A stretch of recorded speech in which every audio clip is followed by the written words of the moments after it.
Olá pessoal, bem-vindos a mais uma videoaula do canal História da Psicologia TV. Eu sou o professor André Morelli, do Departamento de Psicologia da Universidade Federal Fluminense em Rio das Ostras, e hoje quero te convidar para conhecer um pouco mais da história da formação em psicologia no Brasil. Vamos lá?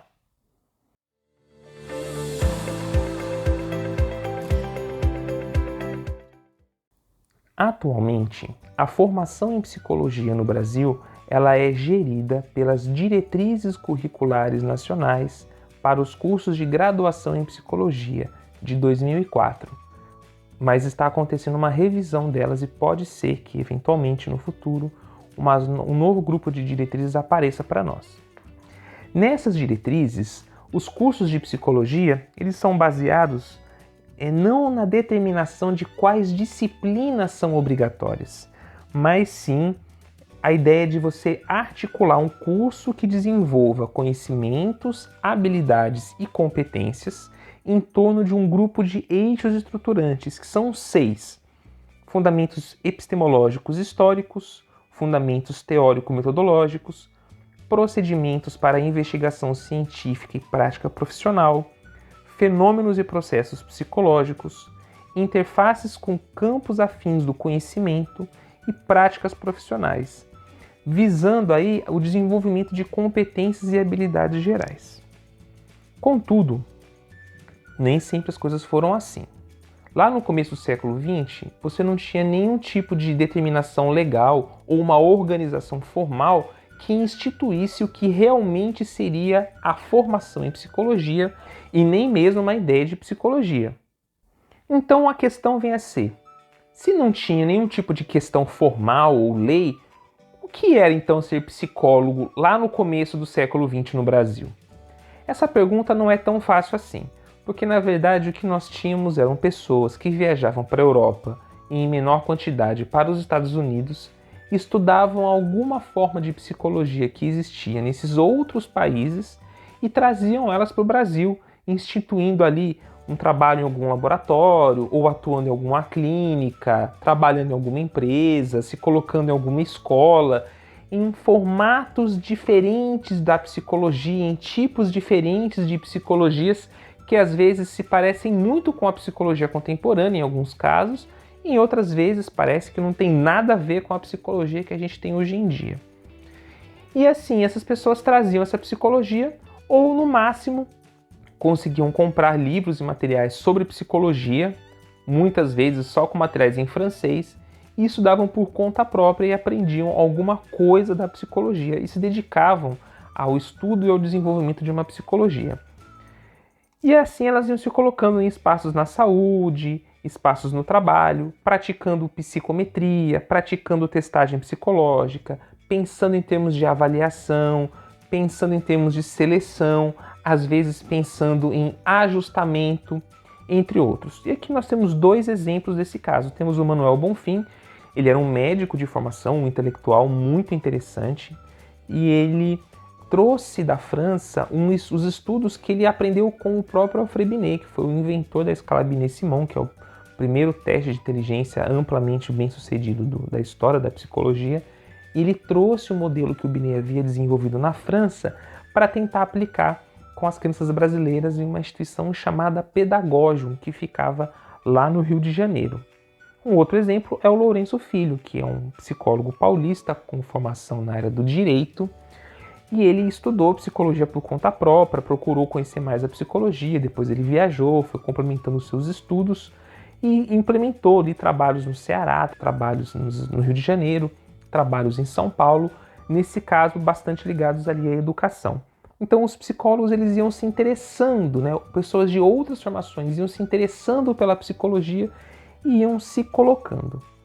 Segundo o estudo de Rudá e outros, essa é a chamada fase heróica ou período heróico, que são as primeiras experiências formativas pouco sistemáticas e muito fracas em regulamentação, e que, na verdade, expressavam interesses individuais ou de pequenos grupos que procuravam conhecer um pouco mais sobre o que era a psicologia, que mesmo na Europa ou nos Estados Unidos ainda estava em um processo de nascimento, ainda bastante inicial. Aí o segundo período é o período do chamado currículo mínimo, que nós vamos ver um pouco mais aqui mais adiante, que estabelece um grupo mínimo de disciplinas e estudos que precisavam ser cumpridos para você obter o diploma em um formato de formação também um pouco diferente daquele que nós temos hoje. E por fim, o terceiro período é o período das diretrizes curriculares nacionais, que é o período que nós estamos vivenciando hoje e também tem algumas diferenças e que está na iminência ali de ter uma nova transformação. Uma das primeiras experiências numa formação sistemática em formato de currículo que nós tivemos em psicologia no Brasil foi criado pelo psicólogo polonês radicado no Brasil, Václav Radek. Ele estudou psicologia na Polônia e também estudou psicologia em Genebra, na Suíça, e praticava um tipo de psicologia que não se parecia tanto assim com a psicologia de Genebra, que era mais baseada em testes escolares e voltada para a educação. O professor Radek, ele tinha um laboratório na colônia de psicopatas do Engenho de Dentro e trabalhava junto dos psiquiatras daquela instituição para quem eles demandavam, os psiquiatras pediam para o Radek uma série de testes, uma série de procedimentos laboratoriais e ele encaminhava para os médicos, para os psiquiatras, uma espécie de laudo, mais ou menos um diagnóstico, não era bem exatamente isso, mas era uma coisa mais parecida com isso, e que auxiliava ali os profissionais daquela instituição, ali na colônia de psicopatas do Engenho de Dentro, auxiliava os médicos nos seus trabalhos. Mais uma vez, eu peço para você dar uma olhadinha na descrição do vídeo, que lá nós temos também umas indicações de bibliografia que podem te ajudar a entender um pouco mais sobre isso daqui. E em 1932, o Radek ele propõe um currículo que seria apropriado para futuros e eventuais profissionais da psicologia que se interessassem em trabalhar na colônia, se interessassem em trabalhar no laboratório, no modelo de psicologia que ele conhecia e que ele praticava, e que seria interessante ali para essa formação. E aí você pode ver no slide, quem não estiver podendo ver no slide, mais uma vez eu peço para você, se quiser baixar os nossos slides, eles estão disponíveis também para download também no nosso site, historiadapsicologia.com.br. E olha só que interessante, você tinha uma divisão em uma psicologia geral, que tratava de aspectos da biologia, anatomia, fisiologia, física, química, propedêutica filosófica, que é uma espécie de introdução à filosofia, e lógica. E por que fazer sentido física, química e lógica? O modelo de psicologia que era trabalhado pelo professor Radek, ele também se aproximava um pouco com a psicofísica. Lembre-se um pouco da psicofísica lá com Fechner, com o próprio Wundt também, que trouxe um pouco dessa psicofísica, que envolvia uma forma de psicologia bastante diferente daquela que é praticada na psicologia contemporânea, incluindo o tempo de reação, força, elementos da percepção, etc. Bom, além dessa psicologia geral, ela tinha ainda uns temas estendidos de ciências biológicas, estudava ciências sociais, antropologia, sociologia, economia política, história da filosofia, teoria do conhecimento, teoria das ciências naturais, aí também tinha umas psicologias aplicadas, monografias, cursos monográficos, psicologia da criança, história da psicologia, ética, estética, que também mostram a multiplicidade de abordagens e possibilidades que existiam na psicologia daquela época, um pouco diferentes daquelas que existem agora.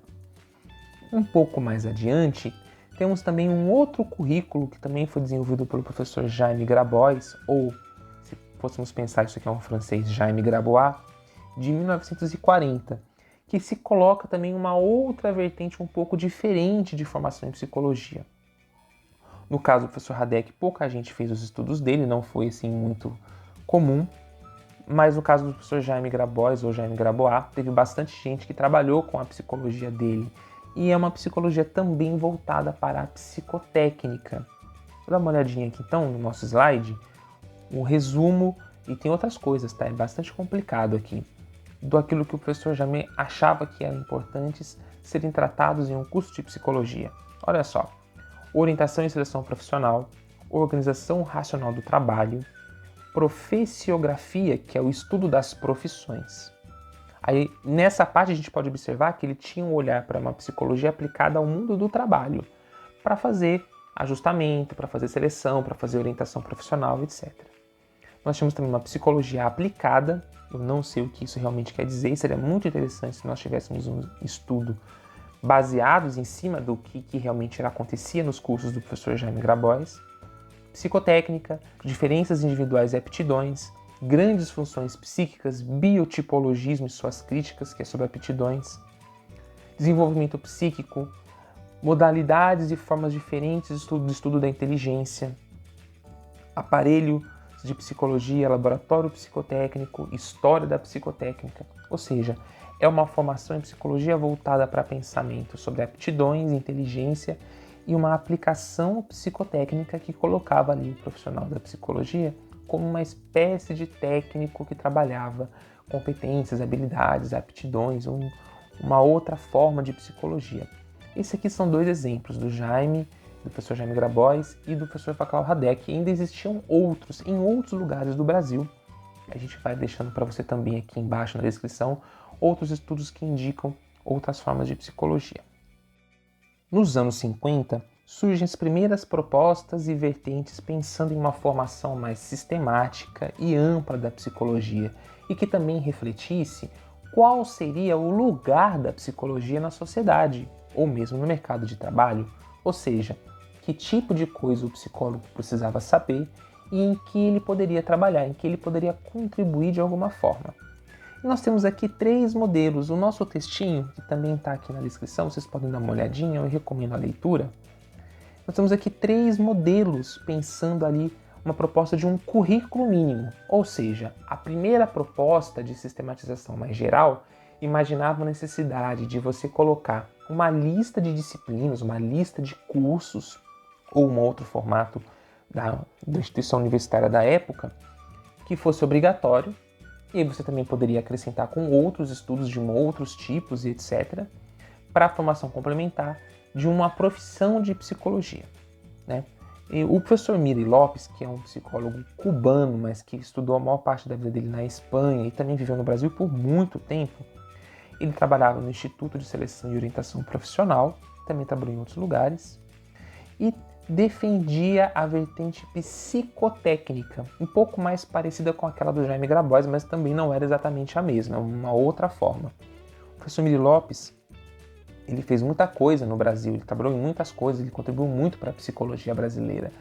Uma coisa notável é o teste do PMK, que é um teste que foi muito usado ali pelo Detran para fazer a avaliação das pessoas que querem ter uma CNH, né, o chamado teste psicológico, que é muito temido por muitas pessoas. Ele é o criador de um dos testes mais conhecidos. E trabalhou também em várias outras coisas. Então, o Miri Lopes ele defendia essa vertente mais psicotécnica. O professor Newton Campos, da Universidade do Brasil, depois da Universidade Federal do Rio de Janeiro, ele defendia uma perspectiva um pouco mais teórica e filosófica, um pouco menos técnica, e que estava alinhado ali com a modalidade de psicologia que ele estudava, ensinava e defendia no Rio de Janeiro naquele período. E também nós temos uma outra vertente da Anita Cabral, de São Paulo, que defendia uma formação profissional com um olhar mais clínico, uma vertente um pouco mais clínica da psicologia. E aí eram vertentes, e haviam também outras pessoas discutindo a psicotécnica, a filosofia, uma vertente mais clínica, um outro tipo de vertente clínica, uma outra forma de psicotécnica, imaginar que o profissional de psicologia ele poderia atuar de uma certa forma ou de outra. Você começou uma discussão nos anos 50 que poderia imaginar como seria essa formação em psicologia. Em 1962, nós temos a aprovação do currículo mínimo. E aí você vai ter então a divisão em bacharelado e licenciatura e também a formação de psicólogo. Então, como que funcionava? Um curso, uma universidade que quisesse oferecer um curso de psicologia de nível superior, ele precisaria oferecer uma formação em bacharelado e licenciatura e também, se a pessoa quisesse, uma formação de psicólogo. O bacharelado era a pessoa que trabalharia mais com uma atuação profissional, um pouco mais parecido com aquela psicotécnica, aplicando testes, fazendo orientação, fazendo seleção, etc. E também teria uma atuação escolar por meio do diploma de licenciatura. Então você teria, para o caso do bacharelado e da licenciatura, um núcleo comum, também chamado de propedêutica, que é basicamente uma introdução, um núcleo especializado e um estágio supervisionado numa formação que demoraria 4 anos. O bacharelado e licenciatura tinham no currículo mínimo obrigatório fisiologia, estatística, psicologia geral e experimental que envolvesse cognição, motivação e aprendizagem, psicologia do desenvolvimento, psicologia da personalidade, psicologia social e psicologia geral. Mas lembrando que as instituições poderiam colocar também outros cursos e outras disciplinas a depender ali da maneira como elas trabalhavam. E também você tinha a formação de psicólogo. O que acontecia? Depois que a pessoa conseguia fazer o bacharelado e a licenciatura, ela deveria fazer mais um ano de curso para obter o diploma de formação de psicólogo, que era uma atuação um pouco diferente, voltada o quê? Para a psicoterapia, para a clínica. E a discussão foi bem grande. Algumas pessoas acreditavam que a formação para a atuação clínica deveria demorar mais 2 anos, às vezes até 3 anos. E outros achavam que a formação no núcleo comum especializado para o diploma de bacharelado e licenciatura já seriam suficientes para você conseguir essa primeira formação e um 5º ano de formação acrescentado para você poder atuar como clínico. Isso lá nos anos 60. As coisas não são mais assim hoje em dia. E aí, para você poder atuar como clínico, olha só o que tinha que ter no currículo. Técnicas de exame e aconselhamento, que era obrigatório, ética profissional. Aí você poderia escolher um grupo dessas seguintes disciplinas na formação. Então você tinha essas 2 obrigatórias e essas complementares, mas você tinha que ter um número mínimo dessas disciplinas aqui. Psicologia excepcional, dinâmica de grupo e relações humanas, pedagogia terapêutica, psicologia escolar e problemas de aprendizagem, teorias e técnicas psicoterápicas, seleção e orientação profissional e psicologia da indústria, que mudou de nome, mudou de formato e mudou algumas coisas da indústria, não estão mais na psicologia, outras se tornaram só seleção e orientação, as coisas vão mudando.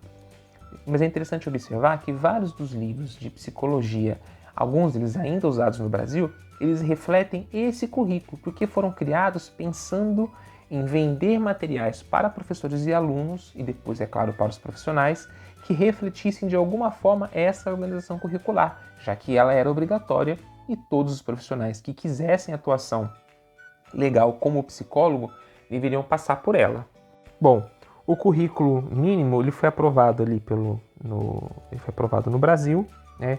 Tivemos o Valmir Chagas como relator, Newton Sucupira, José Barreto Filho na criação da lei, e participaram da discussão algumas pessoas interessantes, como temos o Lourenço Filho e o Newton Campos, que nós já falamos, né, nessa própria videoaula da Universidade do Brasil.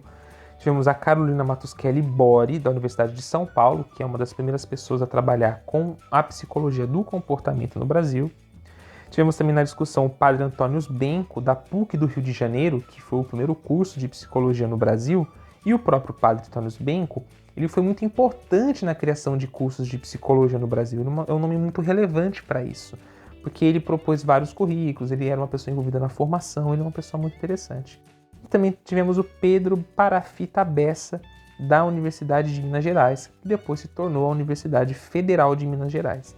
Então a gente pode observar, naquele momento, lá nos anos 50, porque você tinha uma discussão sobre como deveria ser a formação em psicologia, aquelas pessoas, acrescidas de ainda outras pessoas, voltaram a discutir e chegaram a uma espécie de acordo sobre como deveria ser essa psicologia no Brasil e que contemplasse essas diferentes modalidades, visões e perspectivas, que depois também pudesse permitir ao profissional atuar da maneira como ele achasse mais interessante. A título de curiosidade, dá uma olhadinha então como era o currículo de psicologia da Universidade Federal do Rio de Janeiro em 1964.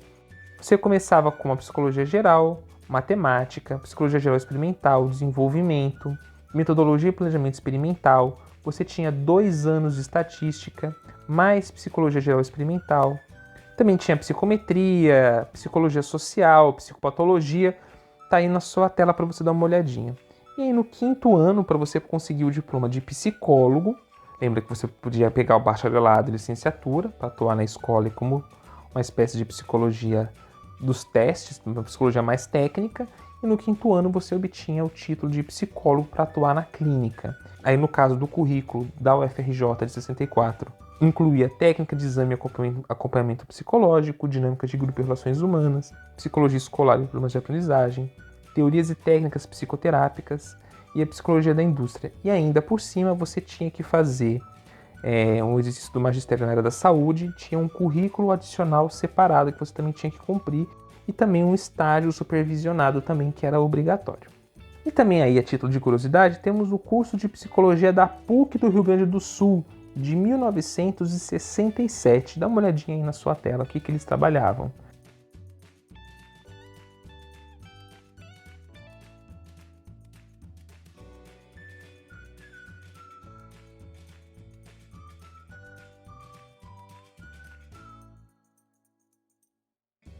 Bom, e esse profissional da psicologia formado, ele também saía da faculdade com seu diploma e com quais atuações profissionais ele poderia ter enquanto psicólogo, e isso foi determinado pela Lei 4.119 de 1962, que colocou o seguinte, no artigo 13, parágrafo 1º, ele coloca o seguinte: constitui função privativa do psicólogo a utilização de métodos e técnicas psicológicas com os seguintes objetivos. Dá uma olhadinha nessa frase. Primeiro ela coloca que é uma função privativa do psicólogo, ou seja, exclusiva do psicólogo. Só o psicólogo pode utilizar de métodos e técnicas psicológicas que tenham os objetivos que estão colocados nessa lei aqui, que são 4. O João Goulart, ele havia vetado a expressão privativa, então ela não seria mais função exclusiva do psicólogo. Mas o Congresso Nacional derrubou o veto em 17 de dezembro de 1962. Muito bem, então qual seria a função exclusiva, privativa do psicólogo? Olha só, diagnóstico psicológico, seleção e orientação profissional, orientação psicopedagógica e a solução de problemas de ajustamento. E ainda seria competência do psicólogo a colaboração em assuntos psicológicos ligados a outras ciências.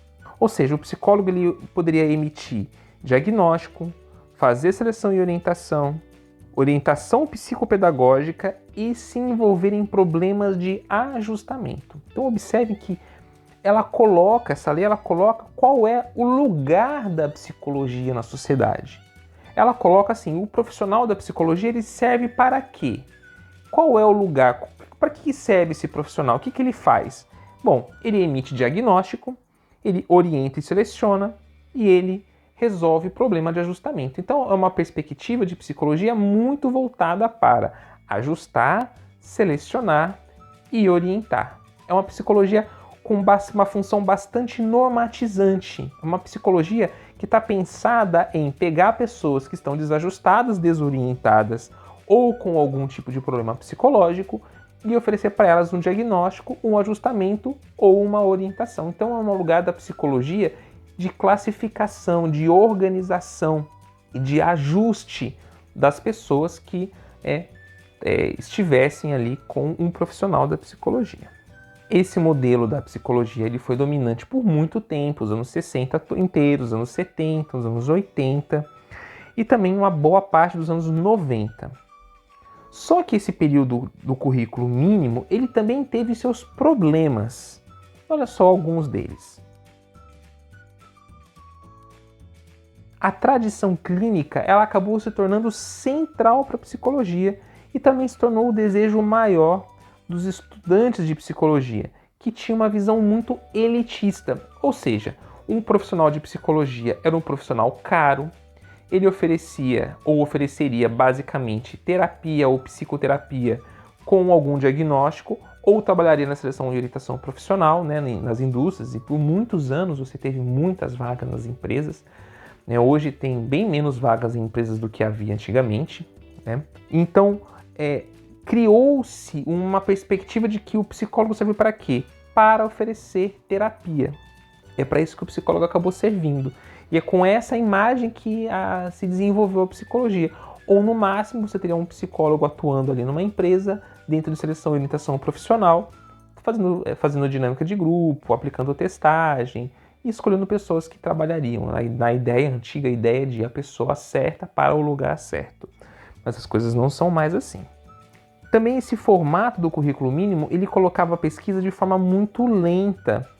As instituições privadas eram a maioria, a sua estrutura, na maioria das vezes, era bastante precária e havia quase nenhum tipo de investimento em pesquisa. Então, o conhecimento psicológico, ele era totalmente dependente da importação de conhecimentos de outros países e, frequentemente, essa importação falava muito pouco sobre o brasileiro, muito pouco sobre a realidade do Brasil, ou foi desenvolvida para uma realidade muito diferente da brasileira, então ela não se enquadrava, não se encaixava na maneira como a psicologia brasileira funcionava.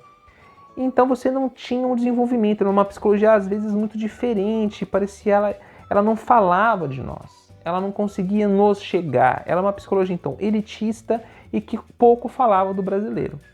E também você desenvolveu uma psicologização do cotidiano, né? Que é um efeito da expansão de profissionais com um ethos muito clínico. Então, o psicólogo publicamente era demandado para explicar o comportamento, para explicar o porquê uma pessoa fez alguma coisa. Vamos imaginar numa situação, uma pessoa cometeu um crime grave, o psicólogo é rapidamente chamado para falar quais patologias, quais as origens de um eventual trauma, ou então uma criança com dificuldade de aprendizagem receberia um diagnóstico relacionado à sua inteligência, relacionado ao seu raciocínio. Ou seja, a psicologia ela passou a ser demandada pelo cotidiano, pela sociedade, numa perspectiva bastante clínica e de ajustamento, pensando em diferentes formatos de testagem e avaliação psicológica. Uma nova forma de psicologia começou a ser pensada a partir dos anos 80, mas principalmente nos anos 90. E você então começou a olhar para uma nova forma de praticar psicologia e o que também envolveria uma nova forma de você formar em psicologia, com umas novas diretrizes curriculares. A Federal do Pernambuco e a Federal da Bahia, né, professores e pessoas envolvidas nessas duas universidades e também em outras instituições, começaram a reivindicar um modelo que não engessasse o currículo, ou seja, que não determinasse uma quantidade mínima de disciplinas ou que colocasse exatamente quais cursos deveriam ser oferecidos, mas que fizesse um pouco diferente, que indicasse competências e diretrizes que, por sua vez, fossem acompanhadas por instituições e por outras instituições e propostas. Ou seja, permitir que as instituições desenvolvessem cursos que fossem mais adequados ao local onde elas se inserem, que fossem mais adequados à estrutura daquelas universidades e que permitisse uma modernização mais rápida conforme a psicologia ia se transformando e se desenvolvendo. Também havia a percepção de que a psicologia tinha uma perspectiva muito individualista e muito centrada na clínica, que é aquele modelo modelo clássico, um modelo muito vivo no imaginário popular por muito tempo, que é um paciente, uma pessoa deitada num divã e o psicólogo atrás fazendo anotações enquanto a pessoa falava da vida dela. Então começou a pensar uma perspectiva um pouco mais coletiva, onde a psicologia tivesse um papel social mais ativo e mais claro. Mas assim, em que medida um papel social mais ativo e mais claro? Ora, uma psicologia que saísse da clínica psicológica, onde poucas pessoas podem realmente pagar, e pensasse em uma perspectiva que permitisse que o psicólogo atuasse em grupos maiores, como por exemplo acontece hoje com os CAPs, onde o psicólogo ele tem uma atuação na saúde mental coletiva muito mais clara e muito mais eficaz do ponto de vista da saúde mental, que não coloca o psicólogo junto de um eventual paciente numa clínica fechada, mas que permitisse uma atuação mais ampla, que olhasse para os problemas sociais brasileiros e que tivesse uma atuação que favorecesse a sua solução. Nós também tivemos pessoas envolvidas na reforma sanitária e reforma psiquiátrica, que eram movimentos que questionavam certas práticas do campo psicológico e que pediam uma nova forma de atuação profissional. E que essa atuação profissional fosse acompanhada de mudanças na formação também da psicologia, né? Um encontro de Serra Negra com coordenadores de curso e um esforço do Conselho Federal de Psicologia em diálogo com o Conselho Federal de Educação e o MEC, e as instituições foram momentos decisivos para o desenvolvimento da discussão sobre a formação como forma de direcionar e melhorar a psicologia, o que acabou culminando ali em uma nova forma de psicologia a partir de 2004, com as novas diretrizes curriculares nacionais. Essa é a formação que nós temos hoje, mais pensada coletivamente, mais pensada para se adaptar às circunstâncias locais e institucionais e que pudesse ter uma abertura dinâmica para as transformações rápidas da psicologia. Houve também um aumento substancial na pesquisa em psicologia, com muito mais programas de mestrado e doutorado, com muito mais laboratórios e umas soluções muito maiores, muito mais práticas, com muito mais amplitude, com muito mais aplicabilidade para a realidade da psicologia.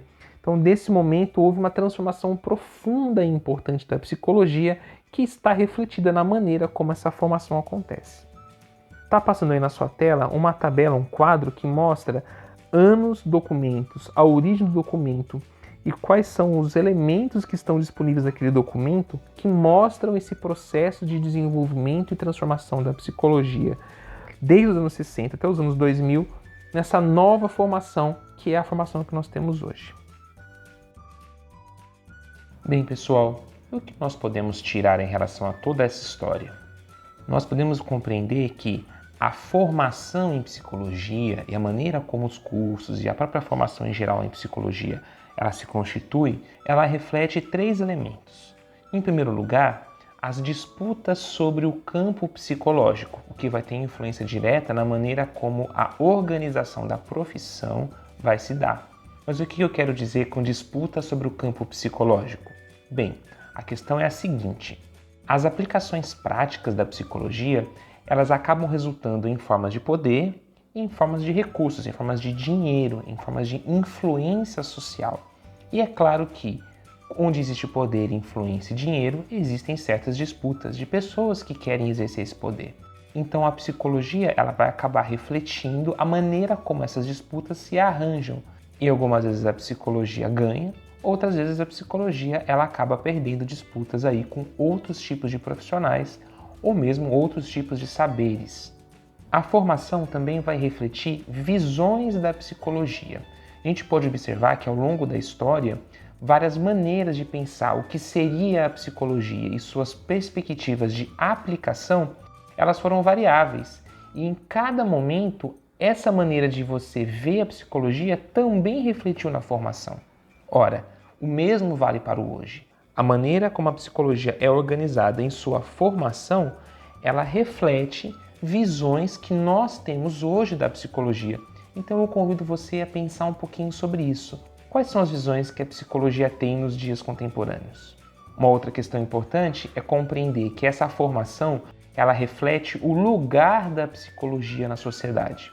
E você que está fazendo psicologia ou que está interessado em fazer psicologia e está olhando os cursos de psicologia, eu convido você a olhar a grade curricular e o projeto pedagógico do curso, que você vai poder identificar quais são os locais em que a psicologia que você vai aprender, ela será exercida, seja ela nos hospitais, seja ela nas escolas, seja ela nas empresas, e também a maneira como essa aplicação vai acontecer, porque a forma como o psicólogo atua vai refletir a percepção que as pessoas têm e ela também vai gerar novas percepções, que vai colocar o profissional da psicologia dentro de uma função, de uma ordem social.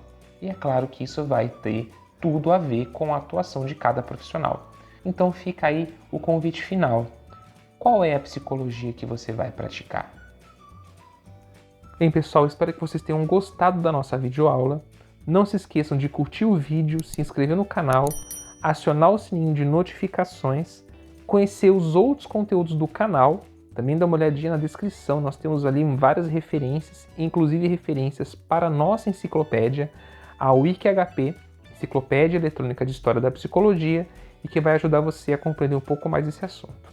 Ok, pessoal? Muito obrigado pela atenção e até uma próxima.